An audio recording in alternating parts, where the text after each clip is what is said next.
Oh, it's a great honor to have all my friends here. It's like Old Home Week. What a job you're doing. And thank you very much for that. We want to begin by thanking the people that have done such a great job at the White House. They have been doing really incredible work during a shutdown. I don't even know if they're supposed to be working, but they wouldn't miss a day. So I just want to thank everybody for that very much. And we're here today to discuss a sweeping, unprecedented, and historically successful operation that my administration has carried out in recent weeks to arrest, prosecute, and permanently remove members of foreign drug cartels from American soil. And the people gathered around this table are the ones that are doing it, and in this room. Some of them sitting a little behind. In fact, some of them I'm surprised are not actually at the table. You people should be very insulted by that. But you've done a great job back there. On my first day in office earlier this year, I signed an executive order to officially designate the drug cartels and savage transnational gangs as foreign terrorist organizations. It was my honor to do so. And on that same day, I also signed an order directing the creation of the Homeland Security Task Force to bring together all federal, state, and local partners to achieve the national policy goal of eliminating the cartel presence in America once and for all. And the results are, and it's early, and the results are spectacular. Led by ICE and the FBI, this task force includes the Department of Justice, the Department of War, DHS, the intelligence community, ATF, the DEA, the U.S. Marshals, and the state and local agencies in every part of our country. Other than that, we don't include too many people. That's a hell of a group, isn't it, huh? That's not a group you want against you. That's not a group you want against you. Certainly not at one time.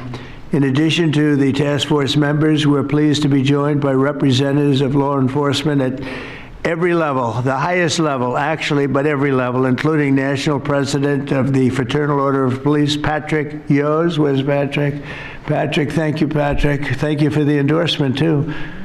That really hit it off. I would have gotten 98% anyway, but it was still good to have your endorsement. Thank you, Patrick. I don't forget those things. President of the National Sheriff's Association, Chris West. Chris? Thank you, Chris, very much. Great, good job. Major Cities Chief Association Executive Director, Laura Cooper.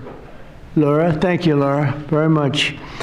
Major County Sheriffs of America Executive Director, Megan Noland. Megan, thank you. Thank you very much. And President of the National Border Patrol Council, my friend, and a very good speaker, by the way. Whenever he gets up and speaks, I say, that guy can really speak. I don't know. I don't want him to run for office. I want him to stay where he is. Paul Perez. Paul. Thank you, Paul. Where is Paul? Hi, Paul. What are you doing over there, Paul? Good job. Good speaker you are, though, Paul. I mean it, too. You've made some incredible speeches, and all from the heart, too, right? Some great ones. Today, you'll hear details from my national security and Homeland Security teams about the extraordinary historic achievements of this new Homeland Security Task Force since it became fully operational last month in all 50 states, the job they're doing. What we inherited from this past administration is like disgraceful. In a matter of weeks, the task force has made the largest number of arrests of cartel leaders, operatives, and gang members in American history, more than 3,000 and counting. That includes members of the ultra-violent New Generation Cartel, the Sinaloa Cartel, the LNFM Cartel, MS-13 Cartel, and you know MS-13, the gang, and Tren de Aragua, another beauty. That's a group of real garbage we have to deal with, that we shouldn't have to deal with. These are, in addition to the massive numbers of dangerous criminals my administration arrested nationwide since January 20th, numbering over 120,000. It's a record, and 120,000 criminal arrests. Thank you very much. Unfortunately, for 4 long years before I took office, the last administration allowed the cartels and their operatives to frankly take over our country, to freely infiltrate America and all the communities nationwide, along with Transnational gangs, these groups have unleashed more bloodshed and killing on American soil than all other terrorist groups combined. These are the worst of the worst. It should now be clear to the entire world that the cartels are the ISIS of the Western Hemisphere, in addition to their monstrous violence, such as cutting off heads, burning their enemies alive, and burning innocent people alive, too, by the way. The cartels control large swaths of territory. They maintain vast arsenals of weapons and soldiers, and they use extortion, murder, kidnapping to exercise political and economic control. Thank you very much, Joe Biden, for allowing that to happen. Biden surrendered he just surrendered our country to the cartels. Don't worry, it gets better. We're taking it back. It's really fast at levels that nobody's ever seen before. But what we had to put up with, what we inherited, was just a disgrace. And while Biden was president, if he was president, I think the Autopen was president, not Biden, nearly 100% of those who infiltrated our southern border did so because they were personally approved. They admitted they were just what happened, assisted by the most dangerous and violent criminal organizations anywhere on the planet. The worst people on the planet they allowed into our beautiful country. Under the Trump administration, we're finally treating the cartels as the core national security threat that they really are. The cartels are waging war on America, and just as I promised in the campaign, we're waging war on them like they've never seen before. All you have to do is turn on your television and you'll see what's happening to them. Past administrations have tried to mitigate this threat, and our objective is to eliminate it. We're not mitigating, we're eliminating. We're getting them out. The bad ones we're putting in prison. We hate to do that because that means we're stuck with them for 50 years or more. In recent weeks, our Homeland Security Task Force has seized more than 70 tons of deadly narcotics, along with more than 1,000 illegal guns, and that's just recently.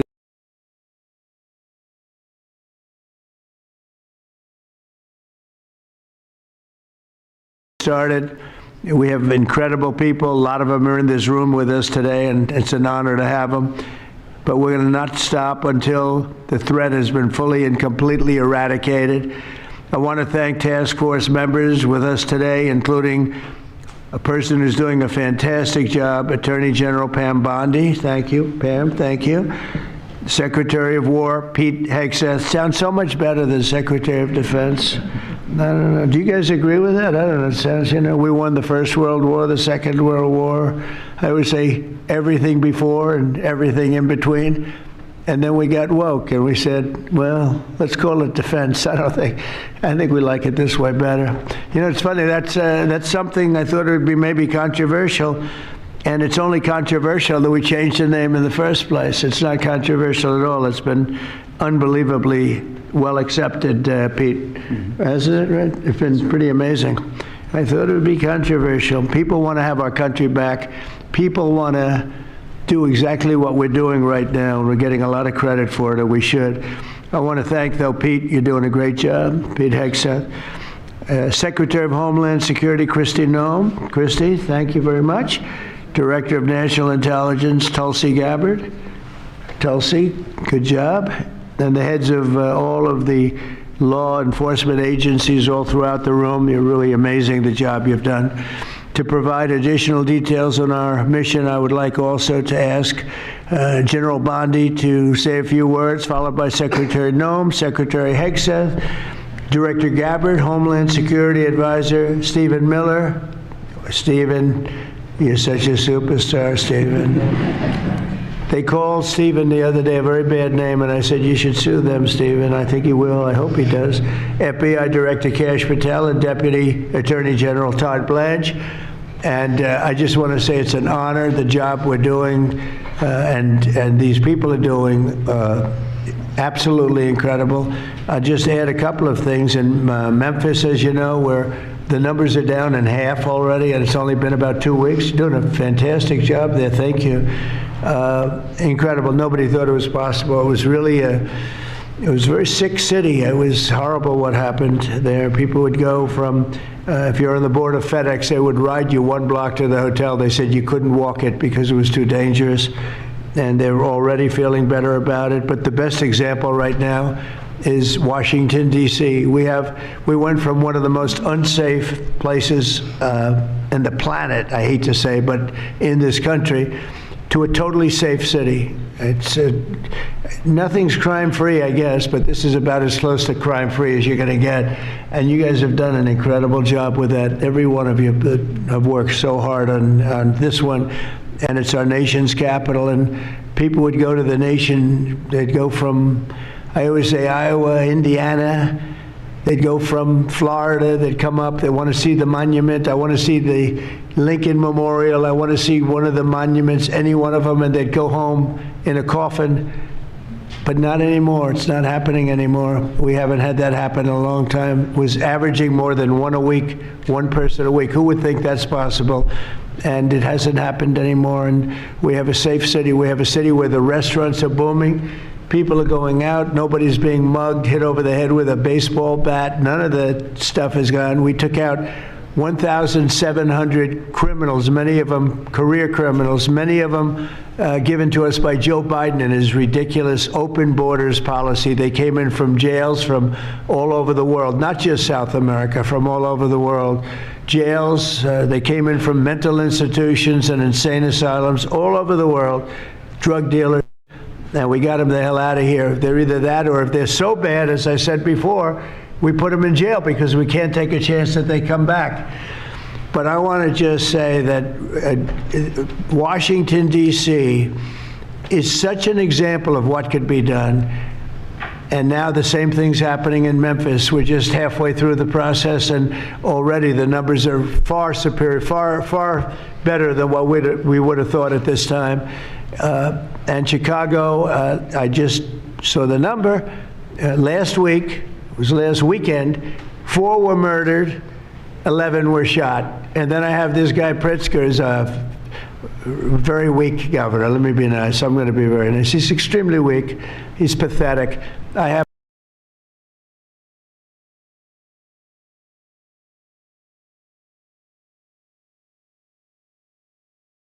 would say, and that was not a bad week for him, okay? That was not a bad week. He's had somewhere 18 or 19 were murdered. And you know what his excuse was? Yeah, but that was a long weekend, okay? Can you believe it? He said that was a long weekend. He's bad. And then the mayor is worse. I mean, that mayor is worse. Low IQ, very low IQ. And we don't need low IQ people. We need people that are going to take care. And I love Chicago, and I love those beautiful women. Black women, beautiful women wearing MAGA hats, and they're all over the place in Chicago. They want protection. They don't care if it's the National Guard, if it's the Army, Navy, Coast Guard, Marines. They'll take Space Force, okay? Space Force, send them in. They just don't want to be mugged, killed, raped, shot in the head, and we stop it. So we're going to be given a very special we're going to give Chicago very special care. As you probably know, maybe you heard, we were going to do a big surge in San Francisco, but I got a great call from some incredible people, some friends of mine, very successful people. Mark, everybody knows him, and Jensen, everybody knows Jensen, NVIDIA, and others called me from San Francisco. And they said, we're working really, really hard with the mayor. We're making progress. Would it be possible for you to hold off the surge? And I had 4 or 5 calls, and I think they're making progress of their own. That would be the greatest. I mean, if they could do that, that'd be great. And they have great competence in those people. I mean, incredible competence. Some of the smartest business leaders, and they're working very well with the police department. They're doing a good job. So we are holding off that surge, everybody, and we're going to let them see if they can do it. I said, I think we can do it much faster. I know we can do it faster. I think we can do it better than anybody. We can take criminals out that they're not going to know about, and probably they don't have the legal authority maybe to do what we can. But I'm okay with it, and we're going to let San Francisco has the potential to be, it was a great, great city, has the potential very quickly to be a great city again. And these are the companies that are there that are all working, and those are the people that asked me, could you do away with the surge, and let's see how it works. And we'll do that. If we need to, we'll do it. But it's possible that we won't need to, and we will be focusing on other places like Chicago, and we'll have Chicago taken care of very quickly. But just remember, 11 people shot, 4 people murdered, okay?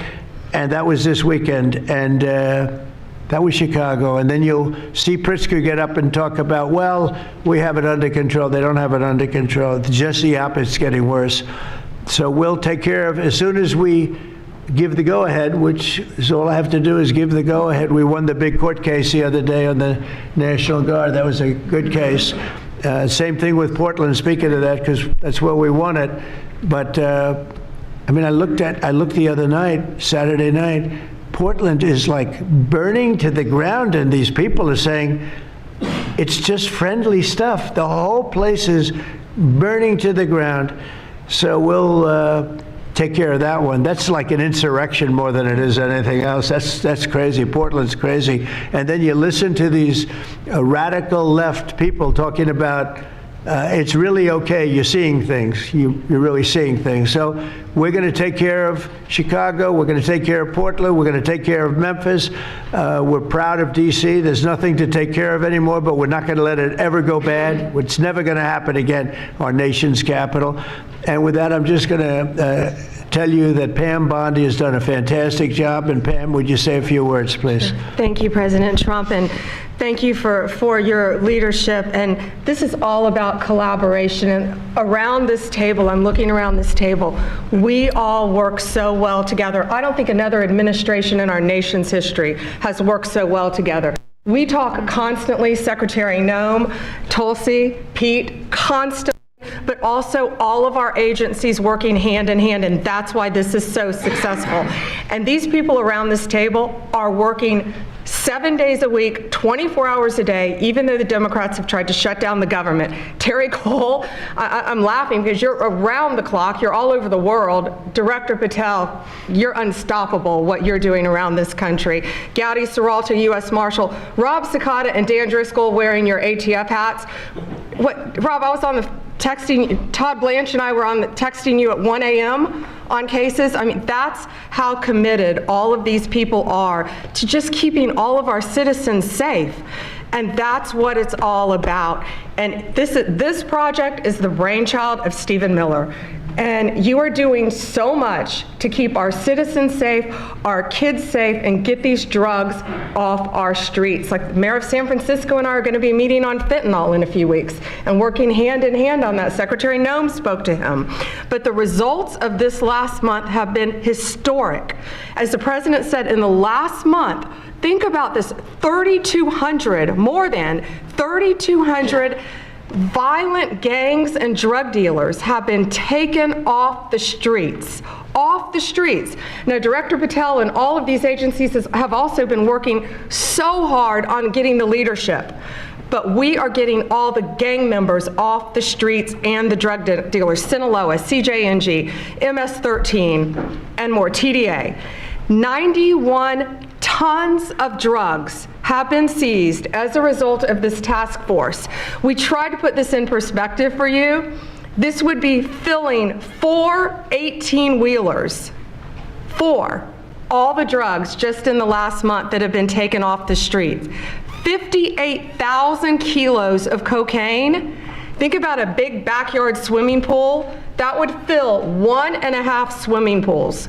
Just the powder cocaine that has been removed, saving lives this last month, thanks to all of these people around the table. 2,300 kilos of fentanyl powder and 2.1 million fentanyl pills off the streets.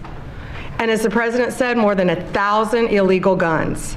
The Biden administration was, for way too long, all of these great law enforcement officers surrounding the table were not able to do their jobs. What they've said is now they've been uncuffed. They can do their jobs now. We've been watching transnational gangs grow in our country, become organized, set up infrastructure in all of our states, but no longer under President Trump. We are destroying the infrastructure, and we're no longer on defense. All of these great men and women are on offense, so they better get ready. We're dismantling the cartels, and we are taking the leaders into custody and all of the gangs. We are going to supercharge this work. This is not a pilot program. This is permanent. We are here to stay. And Secretary Hegseth, we couldn't do this without you and the Department of War. Thank you all so much for everything you're doing around this table, working tirelessly. And President Trump, thank you for giving them the ability to do it. Thank you very much. Thank you. Mr. President, since the year 2000, we have lost over 1 million Americans to drugs, to overdoses, to these cartels that have proliferated that kind of a disease on our people and have gone to war with our next generation of Americans. When you signed the executive order that was protecting the American people from invasion, what you did is that you took these cartels and gangs that we've known for decades and you declared them to be what they really are, and that's terrorists. You declared war on them, and you didn't say we were just going to fight them. You said we are going to destroy them. And everybody around this table is so honored to be here to work with you to destroy these terrorists that have been killing Americans for years and getting rich off of it. I'm so proud of the work that was done just in the September surge. You referenced that earlier. We had over 400 operations that went down in those first 43 days of the Homeland Security Task Force in operations that brought, as Pam referenced, 3,200 terrorists to justice, got them off the streets. Sir, we also have had over precursors and chemicals that were brought in. We've had the work at the southern border. We've got Border Patrol here at the table with you. Fentanyl has been cut down by 50% coming into this country over our borders. We've continued to work not just nationally, but internationally and on our maritime borders as well. The ICE agents that have so much violence against them and threats against them, sir, they get up every day ready to work with this task force to be able to keep people safe. And then we've got Coast Guard, who's been doing just a ton of our incredible interdictions out on the seas and the waters in cooperation with operations that you've targeted in the Caribbean with the Department of War. And sir, I just want to thank you for the leadership you put at this table, for your cabinet members, for Stephen Miller, for putting this in place to make sure that what you did when you consolidated the Homeland Security Task Force, you took 1,000 other task forces that were already established in the federal government and you streamlined them into this room, into this group right here, so that we can look at each other in the face every day and say, what's our problem? How do we address it? How do we fix it? And then we go to work together with our arms linked to do exactly what you told us to do. And that's not just protect the American people from invasion, but to kill these terrorists. You gave us the task to eliminate them, destroy them, so that they can't destroy the next generation of Americans. So thank you, sir. Thank you for the people you put around this table. Thank you very much. That's a great job. Thank you. Pete? Yes, sir. Well, thank you, Mr. President, for your leadership. Chief, likewise, Tulsi and Todd and Dan and Pam and Christy and Stephen and Cash. I mean, I could go around the table. From the Department of War, we are thankful and grateful for the incredible effort that your agencies put in. And we could not be more proud to stand shoulder to shoulder with you, not superficially, not kind of over here, but front and center on the Homeland Security Task Force, right there with you. Because our department has spent over 2 decades defending other homelands, and we're very proud to be defending our own. And if you talk to the troops down, say, on the southwest border, Mr. President, morale is sky high and continues to be, because they're proud to be defending their own communities, their own state, and their own country. So when that executive order was signed, the mission was clear: protecting the American people against invasion. And so the Department of War went straight to the southwest border. We still have 10,000 troops there. We have national defense areas. We're standing alongside the Border Patrol, and we've locked that border down, 100% control of the southwest border. You stop the invasion. And then we're proud to be going on the offense. Counter-cartel operations. And it's not counter-cartel, as was mentioned. These are designated terrorist organizations, foreign terrorist organizations. Our generation spent the better part of 2 decades hunting Al-Qaeda, hunting ISIS. Well, as the president said, this is the ISIS, this is the Al-Qaeda of the Western Hemisphere. They intimidate, they terrorize, they extort, they poison the American people. The president's right. Every boat we strike is 25,000 Americans whose lives are saved because of the drugs that were headed in our direction. So our message to these foreign terrorist organizations is, we will treat you like we have treated Al-Qaeda. We will find you, we will map your networks, we will hunt you down, and we will kill you. And you've seen that evidence in the maritime domain, whether it's in the Caribbean or in the Pacific with the last 2 strikes. We know exactly who these people are. We know what networks they work with, what foreign terrorist organizations they're a part of. We know where they're going, where they originated from, what they're carrying. And they know we know.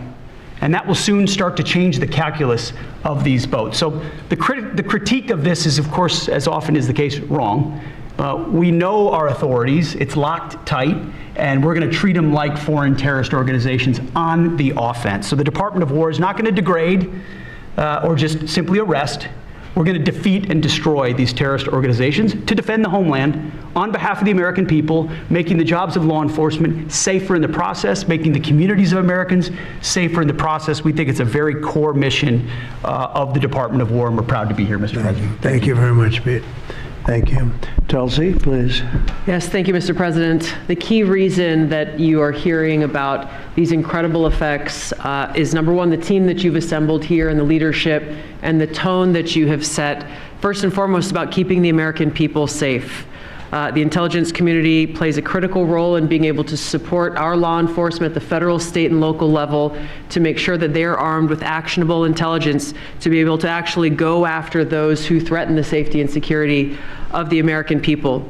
Mr. President, under your leadership, for the first time, there is a newly created National Intelligence Fusion Cell at the Office of the Director of National Intelligence, National Counterterrorism, that has a very simple purpose: to make sure that we have two-way intelligence sharing of actionable information between the intelligence community and law enforcement. I want to talk briefly about 3 successes that we've had just here in the last few weeks, Mr. President, through the success of this interagency fusion cell. Just this last week, our National Counterterrorism Center supported, through actionable intelligence to both U.S. law enforcement as well as Mexican law enforcement, the arrest of a Sinaloa cartel boss, El Plato, in Juarez, Mexico, as well as his top 3 money launderers.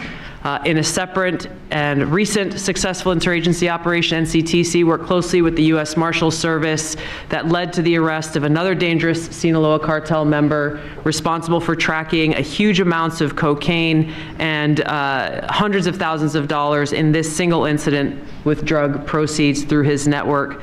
And I'll say the last example I'll share is probably the most insidious, was providing intelligence to the Mexican law enforcement that led to the arrest of a CJNG cartel-affiliated baby trafficker called La Diabla. Her whole money-making operation was centered around luring pregnant women, performing illegal C-sections, harvesting organs, and selling newborn babies. Mr. President, it's your leadership that has made all of this possible. I can tell you, in the midst of this government shutdown, our folks, like everyone around this table, are working 24/7 without pay and eager to get after this because they believe in your leadership and the mission that you have presented to them. Thank you, Mr. President. I'll hand this off to Homeland Security Advisor Stephen Miller, the leader of this task force. Let me just say, Mr. President, that this country was going to die without you. This country was going to actually die without you. That's what we were facing in 2024.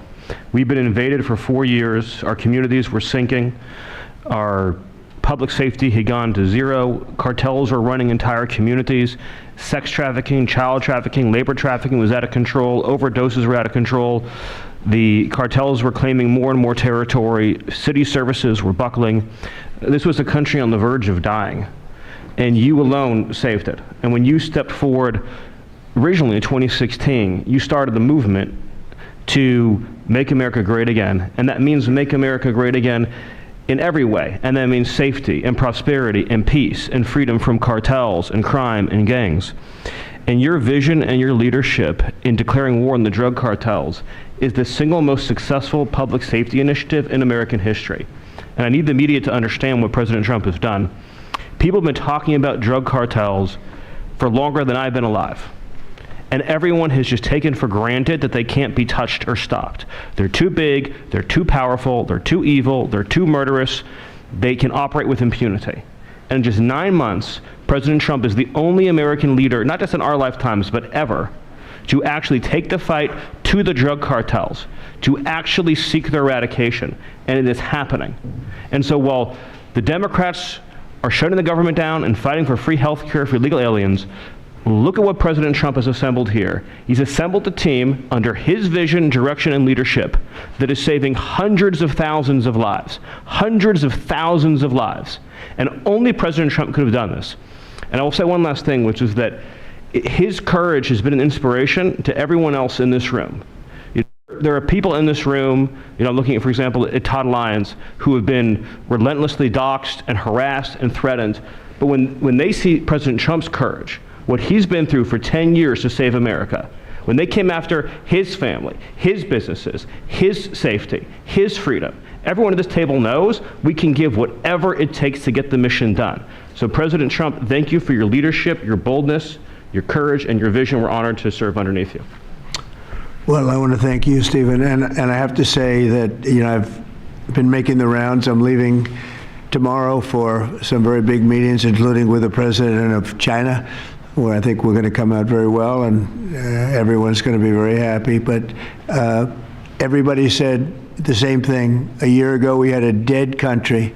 We were a dead country. We really were, in a lot of ways, not just this. We were dead as doornails on this, but we were a country that was in serious trouble and beyond that. And we have the hottest country anywhere in the world right now. The whole world is talking about it. We have the hottest country anywhere in the world. We're going to clear up this crime in our cities. We can do it quickly, too. They showed how quickly we could do it in D.C. It was a real bad place. It was a real mess. Dirty, filthy, disgusting, graffiti all over the place, tents on every ounce of parks that we had. Just disgusting. And I rode around last weekend. I rode around the city. I felt very safe in that car, but, I would have done it without it. I wouldn't need that car so much anymore, I will tell you. But the place was clean. We've started that also, not only law and order, but the cleanliness is important. I think cleanliness is almost a part of law and order. If you see dirty, disgusting streets and potholes all over the place and railings falling down and graffiti all over the marble, beautiful statuary marble columns, those gorgeous columns where they had graffiti, it's all gone. And I think it's a part of it. I really do. I think it's a big part of it. But we have a city that we can be proud of. We're going to be that way with every city we have. That's why with San Francisco, I wish them luck, but we could do it so much faster. I told the mayor, I love what you're doing. I respect it, and I respect the people that are doing it. They're the biggest people in the country. They're the biggest people in the world. A lot of the high tech. Some people like them, some people don't, but they're smart. And they want to do it. And I said, I am so honored to let you do it. And if it doesn't work out, we'll do it for you very quickly. But I just want to thank the people around this table are amazing. Cash, please go ahead. Mr. President, I'll just keep it short, but I think what the media should realize is the amount of courage it takes to do this. And you led that mission. You led it during your campaign, and you brought it to the American people. I think the media should focus on some of these numbers the Attorney General just riled off. Those aren't numbers, those are lives. Lives saved by the millions. Enough fentanyl to kill over 200 million Americans, gone, evaporated, off our streets permanently. Your vision to safeguard American freedoms and our children and our future is the most courageous thing I've ever seen a president of the United States ever do. And your ability to marshal it out in 8 months, these statistics would have taken other administrations decades. And the partnership that you see around the table, I just want to, sum it up with the following. When I call these folks around the table, when I call our state and local law enforcement partners who have been absolutely critical to this mission, when Stephen Miller called me and said, we're going to create the Homeland Security Task Force, and the FBI and DHS are going to co-lead it, I said, absolutely. The country's been yearning for this and needing it. And the one thing I see different than any other administration is when I call these people, they pick up. I don't get a voicemail. When I make an ask, they answer, and the same is true. And so the FBI is playing a pivotal role in your administration in helping lead out this mission, and Stephen's vision has finally come to life. And instead of attacking the people at this table, maybe the media should go out there and talk to the lives that have been saved forever, and the communities that have been safeguarded, because it takes courage to do that. It takes courage to implement that plan, and it takes a president and President Trump to put a leadership team like this together. We are actual friends, and I know the media doesn't want to call us that, but we do that. We do hang out. We do work together. It's a 24/7, 365 mission that doesn't turn off, Mr. President. And as Stephen said, we're inspired by your leadership, and this country's thankful for these 8 months, and I can't wait to see what the next 4 years looks like. Thank you very much. Thanks, Cash. Great job. Todd, please. Thank you, Mr. President. The number that I think matters, over 3,266 terrorists have been taken off the streets in 2 months. And for each of those arrests, there's anywhere from between 4 to 20 law enforcement agents, federal, state, and local, executing those arrests. And that means every one of them are putting their lives on the line to make these arrests, to make our communities safer. And so what I will say to them is thank you. But also what I will say to them is that to the extent that there are politicians, as recently as today, suggesting they are doing something wrong. We have governors, district attorneys, mayors, and even congresswomen suggesting that our federal law enforcement and the state and local law enforcement that are helping them are doing something wrong. That is disgusting and something that we will not tolerate. That every day Attorney General Bondi and I talk with all of our partners, making sure that they know that if any one of our federal agents, our state or local agents working under the HSTF banner are even touched by any of these terrorists or rioters, they will be prosecuted to the fullest extent of the law. When politicians aid these terrorists by trying to give them comfort or protection or suggesting that somehow our men and women are doing the wrong thing, same problem. We will not tolerate it, Mr. President. So thank you to all of our state and local men and women that are helping us and our federal law enforcement officers that are literally putting their lives on the line every single day. We will always protect you. Thank you, Mr. President. Thank you very much, Todd. A really good job you're doing, too. Thank you. Any questions maybe pertaining? Mr. President. How about pertaining to this for a little while? And whoa. Would you have any questions of these incredible people? Mr. President. Yeah, go ahead, please. Go ahead. Mr. President, thank you. President, thank you. Good to see you. If I could just ask both of you, including Secretary Hegseth, there's reporting the U.S. just sent B-1 bombers near Venezuela to ramp up some military pressure there. Is that accurate? And can you tell us more about that mission? No, it's not accurate. No, it's false. But we're not happy with Venezuela for a lot of reasons, drugs being one of them, but also they've been sending their prisoners into our country for years under the Biden administration. Not anymore. We have a closed border. We had actually nobody for the last 4 months, I guess 5 months. They say they report nothing. They report zero. I don't know if that can be possible, but we'll accept it, right, fellas? But we have closed borders. We have people coming into our country, but they only come in legally. We have the strongest borders we've ever had. We might have the strongest borders of almost any nation right now. And that's a big difference from what it was 2 years ago when everybody was pouring in. But we're very unhappy with Venezuela because of what they've done. They've emptied their prisons into our country. Nobody can do that. Only a stupid person would have accepted it. And that's what we had running our country, very stupid people. So we're not happy with Venezuela, I will tell you. Yeah. Mr. President, thank you, President Trump. You okay? Yes. On fentanyl. I'm saying, we're going to lose sorry it. about that. On fentanyl, we have some good medical help right over there. That's all right.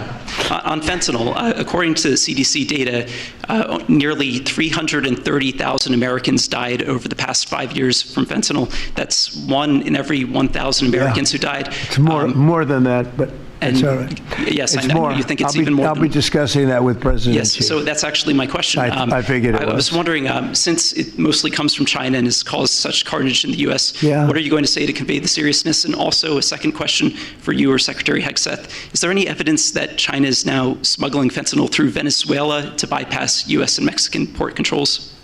They are doing that, yes. But they are paying right now a 20% tariff because of fentanyl. That's billions and billions of dollars that they're paying.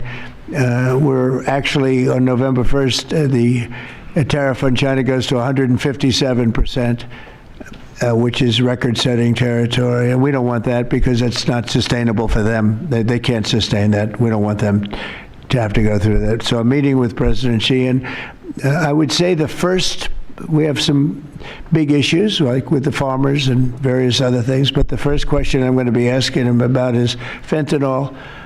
And if you think about it, they make $100 million, Think of this. They make $100 million selling fentanyl into our country, $100 million. They lose $100 billion with the 20% tariff. So it's not a good business proposition. It's $100 billion approximately that they have to pay. That's a big penalty to make $100 million. So I think they want to do something. They want to put it on the list. It's on the list. It's one of the things we're talking about, and I'm putting it right at the front of the list. So they pay a very big penalty for doing that, and I don't think they want to be doing it. And we'll see what happens at the end of next week, because I'll be meeting next week, as you know, along with, we're stopping in Malaysia, we're stopping in South Korea, we're stopping in Japan.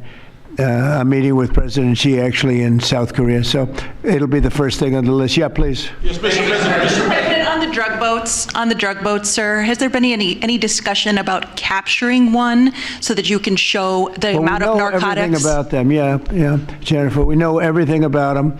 We know where they're coming from, who they're coming with, generally who's in the boat. I'll let Pete discuss it a little bit, but they have incredible intelligence. And, you know, usually when you see 5 engines, I've never even seen that before, but when you see 5 engines on a boat going about 65 miles an hour, loaded up with white powder in silver cases, generally speaking, that's not a good sign. They're not going fishing, right? And you don't see any fishing rods, right? So, Pete, I'll let you discuss that a little bit, please. Well, yes, sir. Likewise, generally you don't see fishing in submarines either, sir. So the U.S. military, as I mentioned, nobody better in the world at mapping networks, identifying who's connected to who inside terrorist organizations. It's just the media is used to hearing that when it pertains to Afghanistan and Iraq and ISIS and Al-Qaeda. But if you reframe how you understand the world in our own hemisphere, that's exactly what these foreign terrorist organizations are. And so we will track them, we will map them, we will network them, and we will hunt them and kill them because they're trying to and they are killing and poisoning the American people. And inside that, we have all the license necessary, all the authorities necessary to take these kinetic strikes, and we'll continue to take them. And we've been, you know, just to add, because I think it's important, we've been capturing them for years. You know, it's not like, gee, let's capture one. We've been doing that for years. For 25 years we've been doing it. Not at a level like we're doing it now, I mean, just with the hits we're hitting, but we have much more intensity than any administration's ever had. But we've been capturing these boats for years, and they get back into the system, and they do it again and again and again, and they don't fear that. They have no fear. The thing I can tell you right now, it's very hard to find any floating vessel right now on the Pacific or in the Gulf, and I would like to call it by its official name, the Gulf of America. Another little triumph of the Trump administration. I said for years, I said, why do we call it the Gulf of Mexico?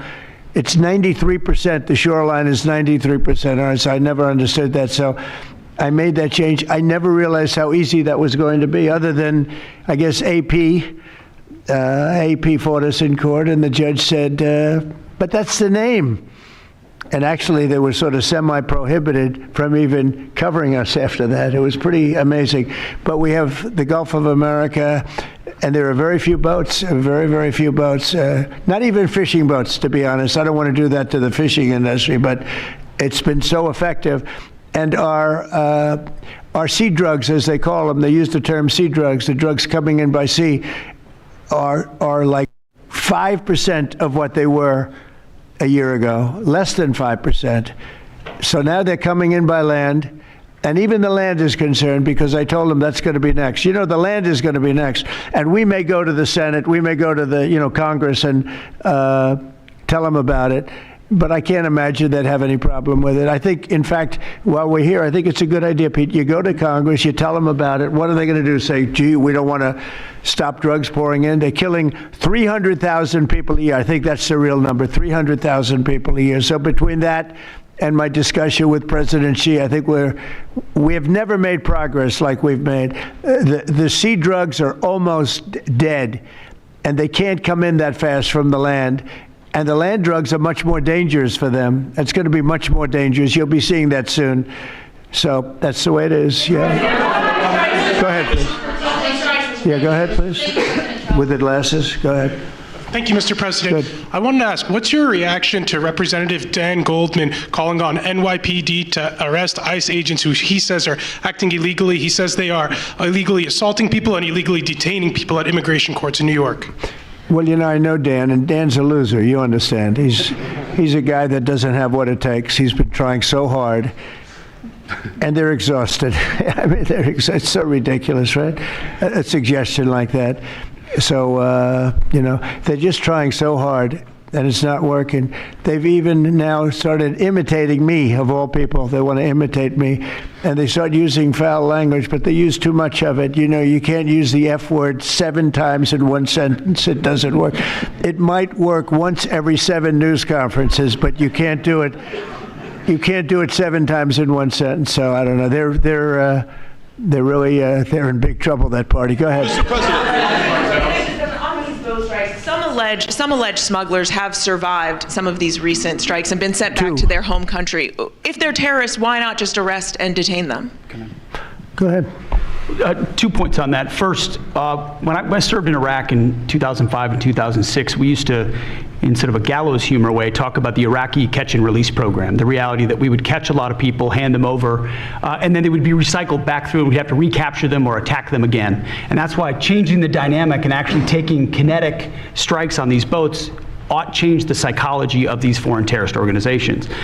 To those 2 that survived the shot on the semi-submersible, think again, compared to Iraq and Afghanistan, the vast majority of people that we captured on the battlefield, we handed over to the home country. Did we always like how it shaped out? Sometimes we did, sometimes we did not. But 99% would go to the Afghan authorities or the Iraqi authorities. So in this case, those 2, they were treated by American medics and handed immediately over to their countries where they came from, hopefully to face prosecution, which is a very standard way of handling something like this. And you'll do that with future survivors, anyone else who survives? We've got protocol of how we'll handle it. Not that guy, he's so hopeless. Go ahead. Go ahead. Yesterday, there was a vote at the Knesset on annexing the West Bank. Do you see it as a challenge to your peace efforts? Could you say that louder, please? Yes, yesterday there was a vote at the Knesset in Israel on annexing the West Bank. Do you see it as a challenge to your peace efforts? Will you answer that, please? Because I cannot understand the words you're saying. Where are you from? Where are you from? I'm from France. You're from France. Beautiful accent, but we can't understand what you're saying. She said a vote at the Knesset on the West Bank. I have another question. The West Bank? Yes. Don't worry about the West Bank. Israel's not going to do anything with the West Bank, okay? Don't worry about it. Is that your question? They're not going to do anything with the West Bank. Don't worry about it. Israel's doing very well. They're not going to do anything with it. Yeah, please. Thank you so much. Thank you, President Trump. Are there any safeguards in place to protect Americans from fentanyl and cartels when you leave office in 2028? Any protocols that could be put in place in case a future administration comes in that wants open borders? And I also have a question for the Secretary of War as well after your answer. Well, the biggest thing we can do is make sure they don't come in, because open borders, they would destroy. It's amazing that our country is even surviving with what we went through, coming in by the millions and coming in from the wrong places. You know, I know all these people that run these countries, and they're smart, they're very street smart, and they're not sending their best, you know, they're taking them out of their prisons and their mental institutions, as I say over and over again. They're the drug dealers, they're the drug addicts, they're people that don't work. I mean, the best of them are people that don't work. They don't work. They're on welfare, their form of welfare, which is tiny. You know what their form of welfare? They give you a piece of paper. They give you nothing. But they want people that work. They don't let those people come out because they want those people. You know, they cherish those people. Those are the people that make their country run. They give us all of the people that don't work and are murderers. 11,843 murderers came in. 11,800, many of them committed, more than 50% committed more than one murder. Now, why do we want them? Why would Biden and that group of thugs that he had working for him, why would they accept these people? Why would he accept? Nobody understands it. You know, they say maybe they wanted the vote, but I did great with the Hispanic vote, but these are people from all over the world. Why would they do it? So one question, no matter what I do, I can't, you always like to know, the opponent. You have an opponent. What are they getting at? And usually you can. Why would they allow 20 million, maybe 25 million people into this country, almost all of which, but most of which should not have been allowed into our country? It's one of the great enigmas. What they've done to this country should never be forgotten. In history, should never, ever be forgotten. And now it looks like we're going to have a communist mayor in New York. That'll be a lot of fun. But remember this, they have to go through the White House. Yeah, please, go ahead. The founder of Binance. Can you explain why you chose to pardon him, and did it have anything to do with his involvement in your Which one? family's? Who is that? The founder of Binance. He has an involvement in your own family's recent crypto one, yes, business. I believe we're talking about the same person, because I do pardon a lot of people. I don't know. He was recommended by a lot of people. A lot of people say that, are you talking about the crypto person? Yes. A lot of people say that he wasn't guilty of anything. He served 4 months in jail, and they say that he was not guilty of anything, that what he did, well, you don't know much about crypto. You know nothing about nothing, you fake news. But let me just tell you that he was somebody that, as I was told, I don't know him. I don't believe I've ever met him. But I've been told by a lot of support. He had a lot of support. And they said that what he did is not even a crime. It wasn't a crime, that he was persecuted by the Biden administration. And so I gave him a pardon at the request of a lot of very good people. Yeah, please. Yes, Daniel. President, thank you so much. This is the kind of question I like. Yeah, right the numbers from this task force are jaw-dropping. I wanted to know, this is a question for you and both Stephen, since it was said this is your brainchild. What are the lessons to be learned from the success of the task force, and what are your continued goals with this task force now that you have about 3 years left? Well, the best thing we have going is we have such talent around this table. I could go over every one of these men and women, and we have unbelievable talent. They've got the naturals, like somebody that hits a baseball or a golf ball or that you see more, it's more evident. It's beautiful because it's sports. You can tell somebody right away, are they good or are they not? These people are the most talented people at what they do. And when we started talking about this, Stephen and all of us, it seems so easy. What is surprising to me is how quickly we can straighten out a large city, a big city, a mean city, a city that's sick, that got very sick with guns all over the place, with bullets shooting all over, where you take your life in your hands if you go out and buy a loaf of bread. That's not America. That's not our country. And those people don't care how you do it. They just want it done. They really do. When you go to the people in the street, they don't know, is it National Guard? They just want it done. They want to be safe. And we've gained a great following of Americans, real Americans, people that want to be safe.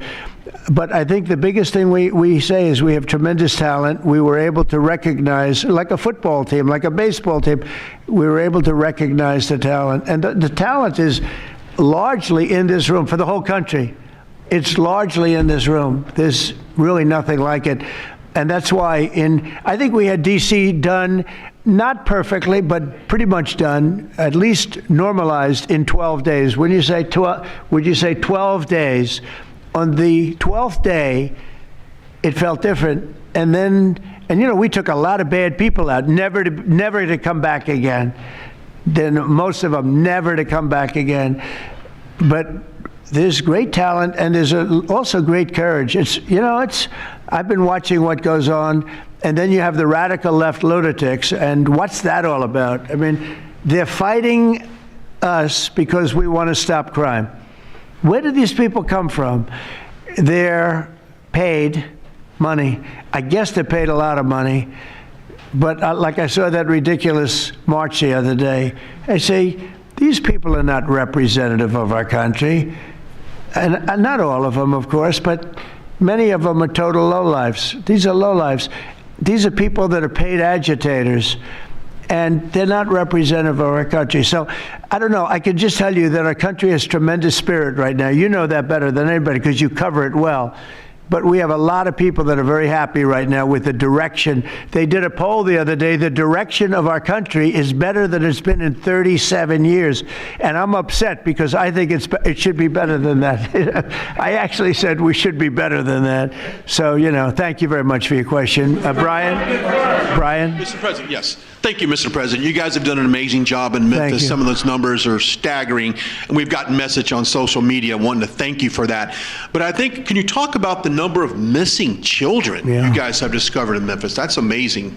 Well, it's hundreds of thousands were lost through Biden and the Biden administration, and we are getting a lot of them back. But they're either dead, they're slaves, they're captured in some form.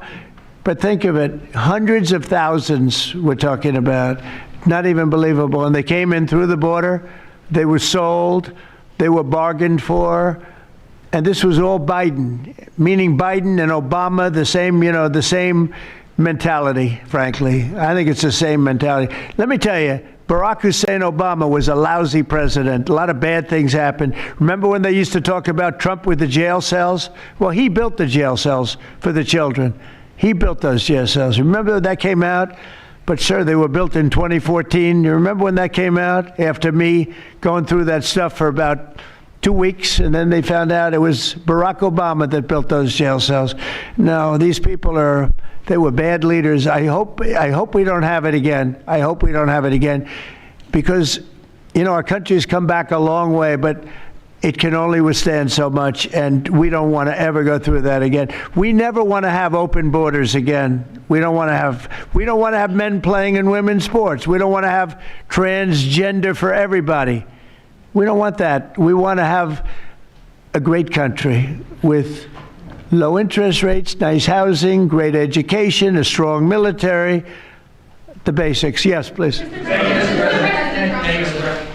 In last night's New York City mayoral debate, Zohran Mamdani said he would close Rikers Island if elected. What kind of impact would that have on public safety? Well, it's not good. I guess it's not a very nice place, but you need it. I mean, you need something. You have a lot of additional people in New York City that should not have been here. They came here through the open border, through Biden's. You know, I don't know how they even do it. New York City's always been tight for money. And then they spend, you know, $8 billion, and nobody complains about it, on people that just showed up and they just came out of nowhere. Where did they get the money? All of a sudden they have money. I tell you what, we have to keep our prisons very fair and very safe, but you get a lot of criminals. We have a lot of additional criminals. I used to talk about it. They used to say, well, only good people come in from foreign countries. I said, that's not right. I didn't know that for a fact, but it had just started, right? The open borders and people flowing in by the millions. They make our criminals look like the nicest people on earth. That's the only good thing. They make our criminals look like nice people. They are the meanest, the most vicious. Tren de Aragua, you don't get any sicker. They cut people's fingers off because they called the cop. Did you call the cop? Yes. They cut off his finger so he can't call the cop anymore. And then they said, next time we're going to cut off your hand if you cut, because they took over his apartment in Colorado. You know, Colorado, they took over a town, then they took over another town, and you have a weak governor over there. He doesn't know what the hell he's doing, so he lets it go on. But we're getting them out of here. We're getting them all out. They're going back to lots of, not just Venezuela, they're going back to lots of countries. Venezuela would be one, however. Yeah, please. Thank you, Mr. President. Thank you, Mr. President. Yeah. A moment ago, you said that if Secretary Hegseth went to Congress and briefed them on the operations No, we against will these, go, I said. You will go. And We it would will be go. difficult for them to object. I don't see any loss in going. No reason not to. You know, they'll always complain, oh, we should have gone. So we're going to definitely, I'd like to just tell you, let's go. We'll go. And Mr. We're going to President, tell them what we're going to do, and I think they're going to probably like it, except for the radical left lunatics. And Mr. President, if you are declaring war against these cartels and Congress is likely to approve of that process, why not just ask for a declaration of war? Well, I don't think we're going to necessarily ask for a declaration of war. I think we're just going to kill people that are bringing drugs into our country. Okay? We're going to kill them. You know, they're going to be like dead. Okay? Yeah. Yes, red hair. Thank you. Beautiful red hair. Thank you. I'll tell my hairdresser that. She'll love it. This is a question for both you and the Secretary of War, Mr. Hegseth. Who are you with? I'm with the Center Square. We're a newswire service. With everything that's going on between the narco terrorists in the Caribbean, and then also with more Chinese, Iranian, Russian ships also taking part in Venezuela. Are you have any plans of expanding operations out of Roosevelt Roads, and in fact, placing some home porting some ships there? Yeah, go ahead, Pete. We're familiar with the location that you're referring to, and we'll make sure that we're properly displaced in order to deal with the contingency we're dealing with there, and also any ways in which other countries would attempt to be involved also. So we can walk and chew gum. We're definitely keeping our eyes on near-peer adversaries at the same time, but we think sending a message on these cartels, these narco-terrorists, is an important inside our hemisphere, which for far too long, other presidents, as the president pointed out, they've ignored our own backyard and allowed other countries to increase their influence here, which only threatens the American people. We're changing that. One big thing that has happened, though, because you mentioned expansion and expand our efforts. So when I was running for office, second term, everybody was talking about the fact that nobody wanted to join the military, nobody wanted to join the great police force. They didn't want to join New York's finest or any of our police forces. They didn't want to join anything having to do almost like with the country with the uniform. We are setting records with the Army, Navy, Air Force, Marines, Space Force, Coast Guard. We're setting records. We've never had anything like it. And I'll tell you when it started, November 5th. We didn't even have to wait till January 20th. They saw spirit. And now we have people coming in that it's unbelievable. And if we wanted to increase our military force, if we wanted to increase any one of these, including police forces, they can now get men. People didn't want to be policemen and women. They didn't want to be firemen and women. They didn't want to go into the military. We were having tremendous recruiting problems, and now we're setting records. We literally, last year at this time, you were doing stories that the recruitment was a disaster. We couldn't get men and women to go into the military. Now we have such an overabundance. We've never had, it's, as I understand it, it's like record-setting recruitment. This is in less than a year. It's been amazing. So this is a good time to expand if we want to do it, and I think we should. And we probably will. Yeah, please. Yeah. Blue. A couple questions for you. First for you and Secretary Hegseth. Is the administration supportive of sending National Guardsmen to cities for the express purpose of aiding deportation and immigration enforcement efforts? To expand deportation efforts? Sending National Guardsmen to U.S. cities for the express purpose of aiding deportation and immigration enforcement. What we've done so far is stand alongside federal law enforcement in every way, facilities and personnel, but also we have a great deal of lift inside the military. We're able to move assets in a way that no other aspect of the U.S. government can. And so where we can rapidly assist with mass deportations, we have been happy to do that. And then one more question, if I may. Is the administration at all supportive of potential measures to crack down or regulate or even ban apps that track ICE agents' locations? What do you mean by that? Like specific apps that are used to track the location of ICE agents? I guess we'll do that. I'm not a big app guy. I'm not into that too much. I think Pam might be it. Let's go. Yes. Good answer there. Yes, these organizations, President Trump, are coming in and their apps to track our federal law enforcement officers, and it jeopardizes their lives, where they're going to be, their location. And we've actually been working really well with the tech companies who have been cooperating because they don't want our law enforcement officers to get injured. So yes. Well, I see it with ICE, where they're having, where they define where they live, who they are. Mm-hmm. And, I didn't have a big view on the mask, but I now understand why they should wear masks. I think it's very dangerous for them not to wear masks. They can do whatever they want. I notice some do it and some don't, but it's pretty dangerous. But when you look at, you talk about that question, I think it's very dangerous, and I think you're coming down on that very hard, right? We are. Yeah, please. Mr. President. Go ahead. Thank you, sir.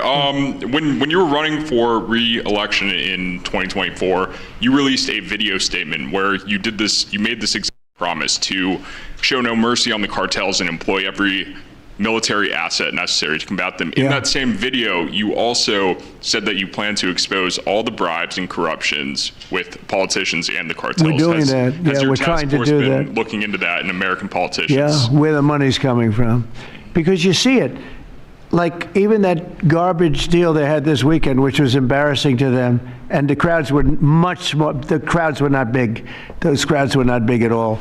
But when you look at signs, and they're all made beautifully, the yellow signs, I saw the yellows, the blues, but they're all made professionally in a printing shop, looks like on Madison Avenue someplace. Some guy is paying for all that stuff.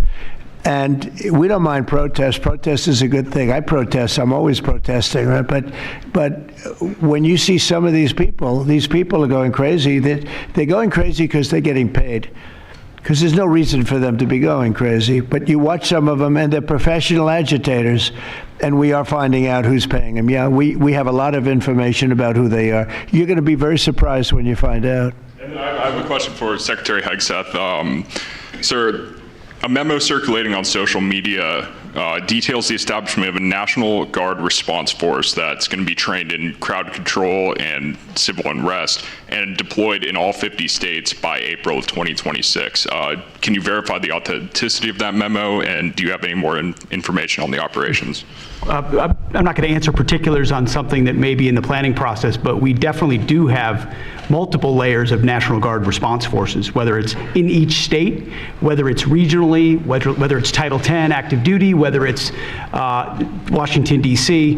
We've got a lot of different ways that constitutionally and legally we can employ Title 10 and Title 32 forces, and we will do so when necessary.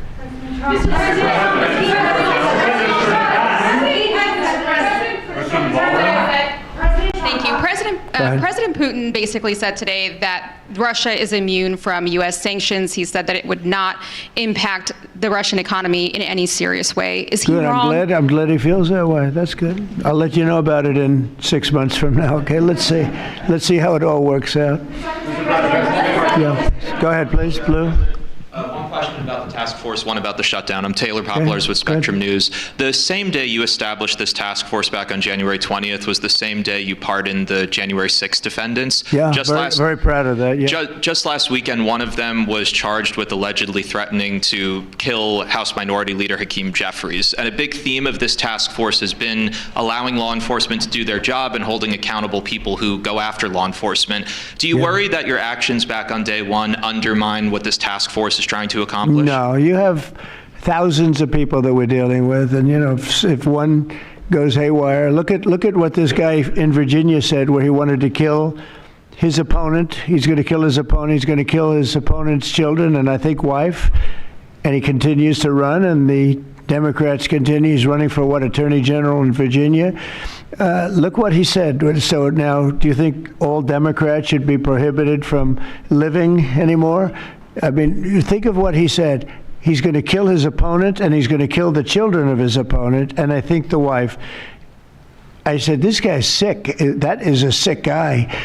And how do you vote for somebody like that? But I don't view that every Democrat would say that, because not every Democrat would say that. So you can't, you could have one person, but I don't know of the incident. I can say we're very proud of what we did. We had the courage to do something that should have been done. The problem sometimes the Republicans are too nice. They're a very nice party. The Democrats play a much dirtier fight. It's amazing. You go after dirty cops like Comey, and you go after, these are dirty cops. Letitia James is a dirty cop. You go after these people and they say how horrible you are, and yet I got indicted 5 times and impeached twice. Nobody says anything about that. They say, they actually said the other day, he's trying to indict somebody. I got indicted 4 or 5 times, Todd, maybe more than that.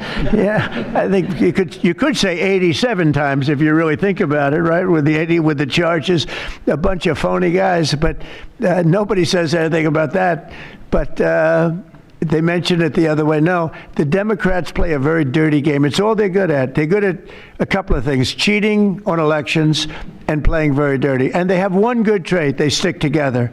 They stick together. They stick together through the worst policies that anybody's ever seen. It's unbelievable how they stick together. And I respect them for sticking together, but it's a dead party because their policies are no good. Okay. Brian, we'll do a few more and we'll go home. Wonderful. Everybody's going to go home. I'm going back to the Oval Office, however. Speaking of Democrats, there's a report that there's a grand jury on Adam Schiff for apparent mortgage fraud. If he is indicted, should he step down as a U.S. Senator? Well, I'm not going to comment on that. I would just say Adam Schiff is one of the lowest forms of scum I've ever dealt with in politics. He's a horrible human being, very dishonest person. I have no idea what's going on. You tell me that he's going to be indicted. I don't know. You could ask Pam. I don't know if she could say it. Probably you are allowed to say it, but I wouldn't know about that. I can only tell you he's a very bad. I think he's actually a sick person. Do you want to talk about that? We're not going to comment on any grand jury that's open. We can't legally. I don't know. By the way, I hope it's true, but I don't know anything about it. Yeah, please. Are you planning to donate to the ballroom? Oh, millions of dollars, yeah. Well, I also give, I give a lot of money to the White House. The White House is, as you know, I give my salary. And I usually like to steer to the White House because this house was a little bit abandoned. First of all, for 4 years, you had a guy walking around that didn't know where the hell he was. And this house was not taken care of the way it was supposed to be. I take very good care of property. I was very good at that. And you'll notice the floors downstairs, I paid for them. Marble, the most beautiful marble you've ever seen. The white floors down in the palm room, which they look like they came out of, I don't want to lose because they're big supporters of mine, Home Depot, so I'm not going to say bad, but they did come out of a box from Home Depot about years ago. They were all broken, but now they have the most beautiful floors, the most beautiful lights and chandeliers. I think most of you, Brian, you've seen that, right? Yes. How beautiful is that? And I take care of it. So I spend millions of dollars on this building, taking care of it. It was not properly maintained. And now it's starting to gleam like it should. It should really gleam, and you should go down and visit the Presidential Walk of Fame. Have you seen it? It's quite good. I'm sure that a lot of people coming to the White House, it's hot. It's very hot, but it's really a tribute to the presidents, past presidents of our country. Yeah, please. Mr. President. Yeah, behind you, please. Yeah, go ahead. Thank you. So on Monday, a question for you as well as Secretary Noem. On Monday, Mayor Karen Bass of LA and Representative Robert Garcia, they held a press conference and they called for an investigation into DHS, accusing them of unlawfully arresting U.S. citizens and racially profiling and only arresting people because, in Robert Garcia's words, they look like me. He's a Hispanic individual. Do you have a response to that? Are you asking me that question? You as well as Secretary Noem. They are arresting bad criminals, and they're really good at it, too. I look at the numbers, they always like to say that, oh, you're arresting this and that. Then when you check it, you find out, geez, almost every single time, and obviously every once in a while they may get one wrong, but they always correct it. They're able to correct it. But they are arresting really bad people. They're arresting people that kill, people that would cut your throat and not even care about it. These are brave people, and it's very dangerous. And if they go even a little bit too far, they get into trouble, which is a shame. I protect them, but they get into trouble. But they're arresting very serious criminals, and they're getting them out of here. Okay, one or two more. Doug, do you have a question? I'd love to have Doug have a question, our great photographer, because he's such a great guy, and he might be the most talented person over there. I don't know. Go ahead. Let's hear your question. This guy's a real beauty. On the cartel strategy, hearing you talk about it as a war, hearing Secretary Hegseth talk about defeating and destroying and the comparisons to ISIS and Al-Qaeda, those efforts took American troops being engaged in foreign countries. Do you think that's ultimately where this is headed with the cartels, having American troops in countries like Venezuela? No, the cartels are very bad. They had a lot of bad people coming in. They were interviewed recently, and they were asking people what their problem was, and one guy said, yes, I'm up for murder.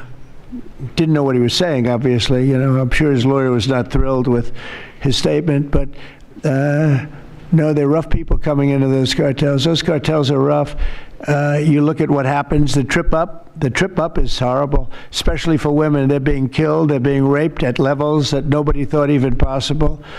In my opening speech, I mentioned that, but in a very light way. I mentioned the word rape. Then I found out that you take a look at what happens in those cartels. It's horrible what's going on. And we're doing the world a big service by just telling them, you don't have too many cartels now because they know when they get up here, they're going to be stopped. Under Biden, they were just flowing into the country. It didn't matter what you were, where you came from, what you looked like, what your record. They didn't check records. Millions of people came into this country that should not be in our country right now. We've gotten a lot of them out. It's the single biggest problem that we were given. Inflation, I've already taken care of. Economically, the country is the strongest it's ever been. Thank God for tariffs. If we didn't have tariffs, we'd be a third world nation. But thank God for tariffs. We're the richest nation in the world now because of tariffs. And we're able to economically protect ourselves, and we're able to really protect ourselves from a national security, situation. But we have cartels that, somebody came up with the word cartel. I won't tell you who that person was, but you got a lot of bad people in the cartels. And you could look at a country like Mexico, and I really respect the president. I really respect a lot of the people over there, but a lot of the leadership. But they are in fear in their own country because those cartels are running those countries, okay? And that includes Colombia. Colombia is a drug den. It's a drug den, and it has been for a long time. You got a lousy leader over there right now, bad guy, a thug. But they make cocaine at levels that we've never seen before, and they sell it back into this, and they're not going to get away with it much longer. We're not going to put up with it much longer. Colombia is very bad. Mexico is run by the cartels. I have great respect for the president, a woman that I think is a tremendous woman. She's a very brave woman. But Mexico is run by the cartels, and we have to defend ourselves from that. Go ahead. Let's go with you. Go ahead. Let's listen to this beauty. Do you expect a resolution on the government shutdown by the time you return from your trip to Asia? Do I expect to have it resolved by the time I return? I don't know.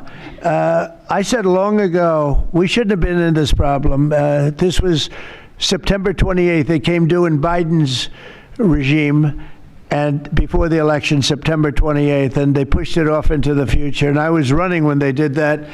And when you're running, but I did say, what the hell are they doing? That and debt ceiling. They also pushed the debt ceiling past the election date. So that would mean the next president has it. But I did say that I think the Democrats have gone totally crazy.